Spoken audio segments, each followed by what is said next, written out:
ಶ್ರೀಮಾತ್ರೇ ನಮಃ. ಕಾಳಿಕಾ ಪುರಾಣದಲ್ಲಿ ಅಸ್ಸಾಮಿನ ಕಾಮಾಖ್ಯ ದೇವಿಯ ಮಹಾತ್ಮೆಯನ್ನು ಬಹು ವಿಸ್ತಾರವಾಗಿ ವರ್ಣಿಸಲಾಗಿದೆ. ಅಲ್ಲಿಯ ಒಂದು ವಿಶೇಷ ಪರ್ವಕಾಲ ಅಂದರೆ ಅಂಬುವಾಚಿ ಮೇಳ.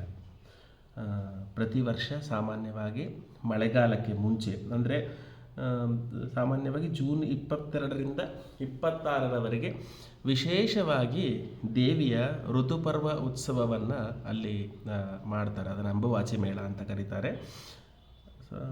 ವಿಶೇಷವಾದಂಥ ಶಕ್ತಿಪೀಠವಾಗಿರುವಂತಹ ಕಾಮಾಖ್ಯ ದೇವಿಯ ದೇವಸ್ಥಾನದಲ್ಲಿ ದೇವಿಯ ಯಾವುದೇ ಬಿಂಬ ಮೂರ್ತಿ ಇರುವುದಿಲ್ಲ. ಅಲ್ಲಿ ಆಕೆಯ ಮಹಾಮುದ್ರೆಯನ್ನು ಯೋನಿ ಮುದ್ರೆಯನ್ನು ಮಾತ್ರ ಪೂಜಿಸ್ತಾರೆ. ಮತ್ತು ಪ್ರತಿ ವರ್ಷ ಈ ದಿನಗಳಲ್ಲಿ ದೇವಿಯು ಋತುಮತಿ ಆಗುತ್ತಾಳೆ ಮತ್ತು ಆ ಸಂದರ್ಭದಲ್ಲಿ ಆ ಯೋನಿ ಬಿಂಬದಿಂದ ಕೆಂಪು ದ್ರವ ಒಂದು ಒಸರುತ್ತದೆ ಅಂತ ಒಂದು ನಂಬಿಕೆ ಇದೆ. ಆ ದಿವಸಗಳಲ್ಲಿ 3 ದಿನಗಳ ಕಾಲ ದೇವಿಯ ಗರ್ಭಗೃಹವನ್ನು ಎಲ್ಲ ಯಾವುದೇ ದರ್ಶನ ಪೂಜೆ ಉತ್ಸವಗಳಿಲ್ಲದೆ ಅದನ್ನು ಮುಚ್ಚಲಾಗ್ತದೆ ಮತ್ತು 3 ದಿನಗಳ ನಂತರ ವಿಶೇಷವಾದ ಶುದ್ಧೀಕರಣ ಪ್ರಕ್ರಿಯೆಯ ನಂತರ ದರ್ಶನಕ್ಕೆ ಬಿಟ್ಕೊಡಲಾಗ್ತದೆ. ಈ ಸಂದರ್ಭದಲ್ಲಿ ದೇವಿಯ ಮಹಾಮುದ್ರೆಯನ್ನು ಒಂದು ಶ್ವೇತವರ್ಣದ ವಸ್ತ್ರದಿಂದ ಆಚ್ಛಾದಿಸಲಾಗ್ತದೆ ಮತ್ತು ಅದು 3 ದಿನಗಳ ನಂತರ ಕೆಂಪು ವರ್ಣಕ್ಕೆ ತಿರುಗುತ್ತದೆ ಅಂತ ಒಂದು ನಂಬಿಕೆ ಇದೆ. ಕಾಮಾಖ್ಯ ದೇವಿಯು ವಿಶೇಷವಾಗಿ ಷೋಡಶಿಯಲ್ಲಿ ಅಂದರೆ 16 ವರ್ಷದ ವಯಸ್ಸಿನ ಯುವತಿಯ ರೂಪದಲ್ಲಿ ಕೆಲವರಿಗೆ ದರ್ಶನ ಕೊಡ್ತಾಳೆ ಅಂಥೇಳಿ ಎಲ್ಲ ತಾಂತ್ರಿಕರಿಗೆ ವಿಶೇಷವಾಗಿ ಉಪಾಸ್ಯಳು. ಆಕೆಯ ಉಪಾಸನಾ ವಿಧಿಗೆ ಪ್ರತ್ಯೇಕವಾದಂಥ ವಿಧಿವಿಧಾನಗಳನ್ನು ವಿಸ್ತಾರವಾಗಿ ಕಾಳಿಕಾ ಪುರಾಣದಲ್ಲಿ ಹೇಳಲಾಗಿದೆ. ಆಕೆಯನ್ನು ನಾವು ಈ 3 ದಿನಗಳಲ್ಲಿ ವಿಶೇಷವಾಗಿ ನಮ್ಮ ಮನೆಯಲ್ಲಿರ್ತಕ್ಕಂಥ ಬಿಂಬಕ್ಕೆ, ದೇವಿಯ ಬಿಂಬಕ್ಕೆ ಅಥವಾ ಆಕೆಯ ಹೆಸರಿನಲ್ಲಿ ನಾವು ಅಕ್ಷತ ಪುಂಜಗಳನ್ನು ಅಂದರೆ ಮಂತ್ರಾಕ್ಷತೆಗಳನ್ನು ಒಂದು ಮಣೆಯ ಮೇಲೆ, ಕೆಂಪು ಮಂತ್ರಾಕ್ಷತೆಗಳನ್ನು ಒಂದು ಮಣೆಯ ಮೇಲೆ ಇಟ್ಟು ಆಕೆಯನ್ನು ಮನಸ್ಸಿನಲ್ಲಿ ಸಂಕಲ್ಪ ಮಾಡಿಕೊಂಡು ನಮ್ಮ ಮನೆಯಲ್ಲಿರ್ತಕ್ಕಂಥ ಕುಂಕುಮದಿಂದ ಅಥವಾ ಕೆಂಪು ಬಣ್ಣದ ಹೂವುಗಳು, ವಿಶೇಷವಾಗಿ ಆಕೆಗೆ ದಾಸವಾಳ ಅಥವಾ ಕೆಂಪು ಗುಲಾಬಿ ಅಥವಾ ಕೇಪಳ ಅಂತ ಏನು ಕರಿತೀವಿ ದುರ್ಗಾ ಪೂಜೆಗಳಲ್ಲಿ ವಿಶೇಷವಾಗಿ ಬಳಸುವಂಥ ರಕ್ತವರ್ಣದ ಯಾವುದೇ ಪುಷ್ಪವನ್ನು ಆಕೆಯ ಹೆಸರಿನಲ್ಲಿ ಸಮರ್ಪಣೆ ಮಾಡಿ ಆಕೆಗೆ ಒಂದು ತುಪ್ಪದ ದೀಪವನ್ನು ಹಚ್ಚಿ ನಮಗೆ ತಿಳಿದ ರೀತಿಯಲ್ಲಿ ಆಕೆಯನ್ನು ನಾವು ಪ್ರಾರ್ಥಿಸಿಕೊಳ್ಳಬಹುದು. 1-2 ಪ್ರಾರ್ಥನಾ ಸ್ತೋತ್ರಗಳನ್ನು ನಾನು ನಿಮ್ಮೊಂದಿಗೆ ಇವತ್ತು ಹಂಚಿಕೊಳ್ತೇನೆ. ಆಕೆಯ ವಿಶೇಷವಾದಂಥ ಒಂದು ಸ್ತೋತ್ರವನ್ನು ನಾನು ಇಲ್ಲಿ ಡಿಸ್ಕ್ರಿಪ್ಷನ್ ಬಾಕ್ಸ್ನಲ್ಲಿ ಹಂಚಿಕೊಂಡಿರ್ತೇನೆ. ಈ 3 ದಿನಗಳಲ್ಲಿ ನೀವು ಯಾವಾಗ ಸಾಧ್ಯವಿದ್ದಾಗ ಆ ಸ್ತೋತ್ರವನ್ನು ವಿಶೇಷವಾಗಿ ಹೇಳಿಕೊಳ್ಳಬಹುದು. ಪ್ರತಿದಿನ ಆ ಸ್ತೋತ್ರದ ಮೊದಲ 3 ನುಡಿಗಳನ್ನು ಹೇಳಿಕೊಂಡರೂ ಸಹ ನಮ್ಮ ಇಚ್ಛಿತವಾದ ಫಲ ಸಿಗ್ತದೆ ಅಂಥೇಳಿ ನಂಬಿಕೆ ಇದೆ.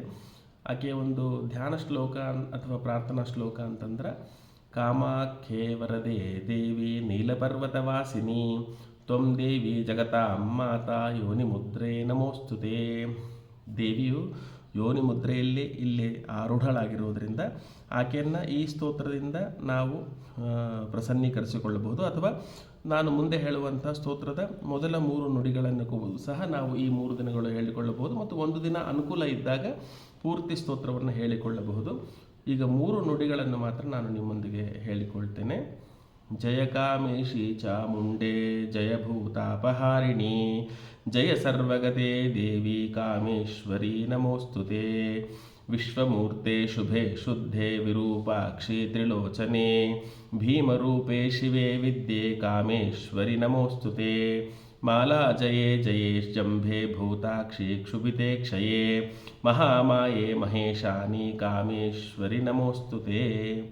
ಈ ನುಡಿಗಳನ್ನು ನೀವು ದಿನ ಹೇಳಿಕೊಳ್ಳಬಹುದು. ಅದಲ್ಲದೆ ಮುಂದೆ ಆಕೆಯ ಕಾಮಾಖ್ಯ ರೂಪವನ್ನು ಕಾಮಾಖ್ಯೆ ಕಾಮರೂಪಸ್ಥೆ ಕಾಮೇಶ್ವರಿ ಹರಪ್ರಿಯೆ ಕಾಮನಾಂ ದೇಹಿನೇ ಮೇ ನಿತ್ಯಂ ಕಾಮೇಶ್ವರಿ ನಮೋಸ್ತುತೆ ಇತ್ಯಾದಿ ಆಕೆಯ ವಿಶೇಷವಾದಂಥ ರೂಪಗಳನ್ನು, ಆಕೆಯ ಮಹಾತ್ಮೆಯನ್ನು, ಲೀಲಾ ವಿನೋದಿನಿಯಾದಂತಹ ಭಗವತಿಯ ವಿಭೂತಿಯನ್ನು ವಿಶೇಷವಾಗಿ ವರ್ಣಿಸುವಂಥ ಸ್ತೋತ್ರದ ಸಂಪೂರ್ಣ ಸಾಹಿತ್ಯವನ್ನು ನಾನು 18 ನುಡಿಗಳಿರುವಂಥ ಈ ಕಾಮಾಖ್ಯ ಸ್ತೋತ್ರದ ಸಂಪೂರ್ಣ ಸಾಹಿತ್ಯವನ್ನು ನಾನು ಡಿಸ್ಕ್ರಿಪ್ಷನ್ ಬಾಕ್ಸ್ನಲ್ಲಿ ಹಾಗೂ ನಮ್ಮ ಫೇಸ್ಬುಕ್ ಪೇಜಿನಲ್ಲಿ ಸಹ ಹಂಚಿಕೊಂಡಿರ್ತೇನೆ.